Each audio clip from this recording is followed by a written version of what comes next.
अगस्त यौम आज़ादी के मौके पर आंध्र प्रदेश में खवातीन, लड़कियां और ट्रांसजेंडर अफराद को रियासत के मखसूस सरकारी बसों में मुफ्त सफर की सहूलत मिलेगी। रियासती हुकूमत स्त्री शक्ति स्कीम शुरू कर रही है। इस सहूलत से फायदा उठाने के लिए मुसाफिरों को अपनी रिहाइश का सबूत देने वाला शनाख्ती कार्ड दिखाना होगा, जो साबित करेगा कि वो आंध्र प्रदेश के रिहायशी हैं।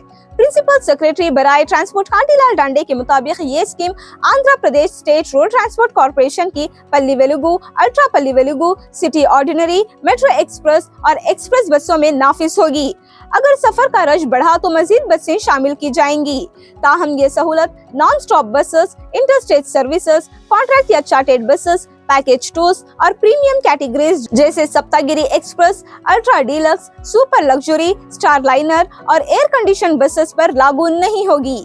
हिफाजती इक़दामात के तहत हुकूमत का मंसूबा है कि बस स्टाफ को बॉडी कैमरा दिए जाएं, बसों में सीसीटीवी कैमरास लगाए जाएं और बस स्टेशन पर पंखे, बैठने की जगह, पीने का साफ पानी और साफ बैतुल खुला फराहम किए जाएं। इलेक्ट्रिक बसों को भी इस स्कीम में शामिल करने की तजवीज़ है, जिसकी मंजूरी कैबिनेट से ली जाएगी।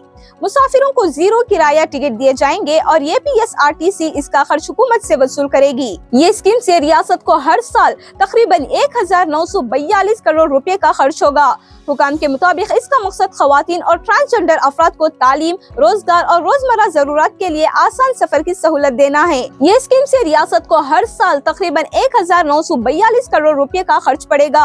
हुकाम के मुताबिक इसका मकसद खवातीन और ट्रांसजेंडर अफराद को तालीम, रोजगार और रोजमर्रा जरूरियात के लिए आसान सफर की सहूलत देना है।